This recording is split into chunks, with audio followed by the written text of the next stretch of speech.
तीन बहनों की लालची भाभी। करिश्मा, रेशमा और मनीषा तीन बहनें हैं। उनका एक भाई भी है, मयंक। मयंक अपनी बहनों को बहुत प्यार करता है, लेकिन मयंक की पत्नी सविता इस मामले में मयंक से बिल्कुल ही अलग है। वो अपनी ननदों का जितना बुरा कर सकती है उतना बुरा करती ही रहती है और अपनी ननदों पर हुक्म भी चलाती है। करिश्मा, करिश्मा, तुमने अभी तक नाश्ता नहीं बनाया? तुम्हारे भैया को ऑफिस जाने में देर हो रही है।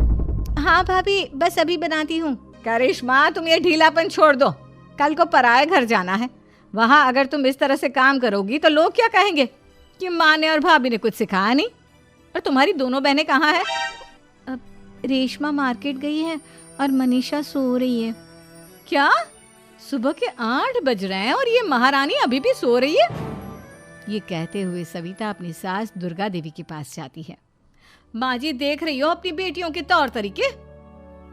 क्या हुआ बहू, सुबह सुबह क्या कर दिया मेरी बेटियों ने? अरे एक तो अभी अभी उठकर किचन में गई है, दूसरी सुबह सुबह बाहर चली गई और तीसरी अभी तक सो रही है। क्या करूं मैं इन तीनों का? मैं तो परेशान हो गई हूँ। जा जाकर उठा उसे और रेशमा से मैं बात करती हूँ। सविता सीधा मनीषा के कमरे में जाती है और उससे कहती है, महारानी जल्दी उठो, सूरज सर पर आ गया है। भाभी थोड़ी देर और सोने दो ना, मैं रात को लेट सोई थी।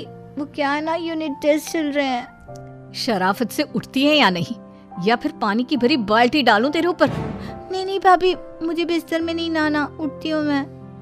मनीषा जल्दी से उठकर बाथरूम में चली जाती है। सभी आराम से बैठकर नाश्ता कर रहे होते कि तभी रेशमा बाजार से हाथ में सामान लिए आ जाती है। रेशमा को देखते ही सविता उस पर बरस पड़ती है।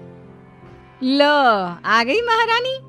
ऐसा भी क्या सामान लाना था जो सुबह आंख मलते ही बाजार की तरफ रवाना हो गई? भाभी, कल आप ही तो चीख रही थी कि घर का सारा सामान मुझे ही लाना पड़ता है, घर में किसी को भी किसी काम से कोई लेना देना नहीं है। अब मैं बाजार जाकर सामान ले आई तो आपको इस बात से भी तकलीफ हो रही है? देख रही हो माँ जी, अपनी बेटी की जुबान कैंची से भी तेज चलती है। और मयंक, आप तो कुछ कहेंगे नहीं अपनी लाडली बहन को। रेशमा, अपनी भाभी से ऐसे बात नहीं करते। चलो माफी मांगो। भैया, मैं क्यों माफी मांगू? आप भाभी से बोलिए ना कि हम पर कम हुक्म चलाया करे।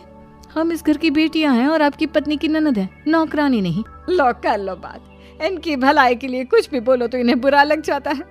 इस घर में यही इज्जत है मेरी। देख लो माँ जी, आपकी बेटी किस लहजे में मुझसे बात कर रही है। सविता वहां से चली जाती है। मयंक को बहुत गुस्सा आता है, वो भी वहां से चला जाता है। फिर करिश्मा रेशमा को समझाती है, रेशमा, तुम्हें भाभी से माफी मांग लेनी चाहिए थी ना। लेकिन दीदी, मैंने कुछ किया ही नहीं, तो मैं माफी क्यों मांगू? हाँ करिश्मा दीदी, रेशमा दीदी जैसे ही घर में आई भाभी ही उन पर चिल्ला रही थी। हाँ, मैं मानती हूँ कि गलती भाभी की थी। मैं तो इसलिए बोल रही हूँ कि भाभी ने माँ को तो पूरी तरह अपने वश में कर लिया है। वो हमारी बात सुनती ही नहीं। मयंक भैया हमारे लिए हमेशा खड़े रहते हैं, इसलिए उनकी बात का मान तो तुम्हें रखना चाहिए था ना। कोई फायदा नहीं दीदी, कुछ दिनों की बात और है, भाभी उन्हें भी हमारे खिलाफ भड़का देंगी।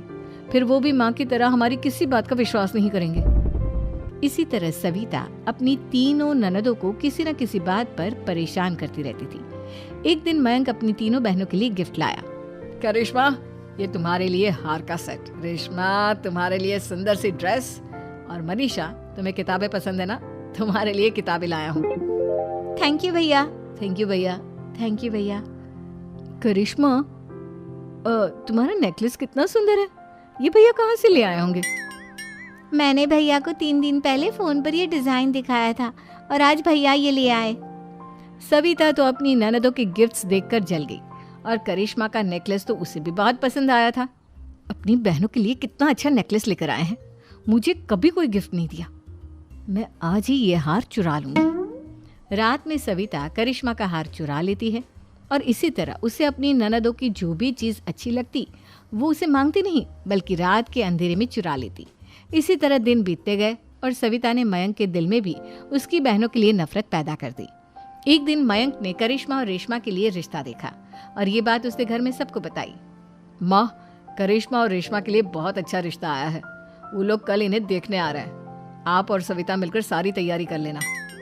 ये सुनकर करिश्मा और रेशमा खुश हो जाती हैं, लेकिन सविता सोचती है, अगर इन दोनों बहनों की शादी हो गई तो घर और बाहर का काम कौन करेगा? मनीषा तो एक नंबर की कामचोर है, उससे तो किसी बात की उम्मीद लगाना ही बेकार है। मुझे इस शादी को रोकना होगा। अगले दिन सभी लड़के वालों के स्वागत की तैयारी करने में लगे होते हैं। तभी मयंक अपनी बहनों से आकर कहता है, तैयार हो गई तुम दोनों? देखो दोनों लड़के बहुत अच्छे हैं, मैं कोई कसर नहीं छोड़ना चाहता, इसलिए तुम उनके सामने अच्छे से बिहेव करना और अपनी भाभी से लड़ने मत लग जाना। करिश्मा, तुम वो नेकलेस पहन लो ना जो मैं तुम्हारे लिए लाया था। भैया मैं बहुत देर से वो नेकलेस ढूंढ रही हूँ, लेकिन मुझे मिल ही नहीं रहा। क्या तुमने नेकलेस खो दिया? तुम्हें पता भी है वो कितना महंगा था? तुम कोई काम ढंग से नहीं कर सकती। मयंक गुस्से में वहां से चला जाता है। थोड़ी देर बाद लड़के वाले भी आ जाते हैं।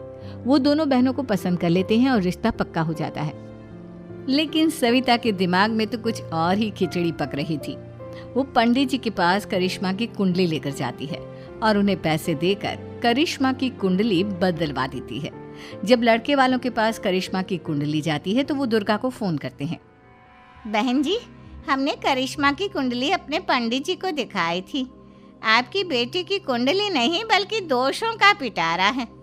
देखिए, मैं और मेरे पति इन सब बातों में बहुत विश्वास करते हैं, इसलिए हम आपकी बेटी से अपने बेटे की शादी नहीं करा सकते। इस तरह करिश्मा का रिश्ता टूट जाता है और सभी घर वालों को बहुत दुख होता है। अब कविता सोचती है, चलो करिश्मा का तो रिश्ता टूट गया, अब रेशमा का भी रिश्ता तोड़ना है। क्या करूं?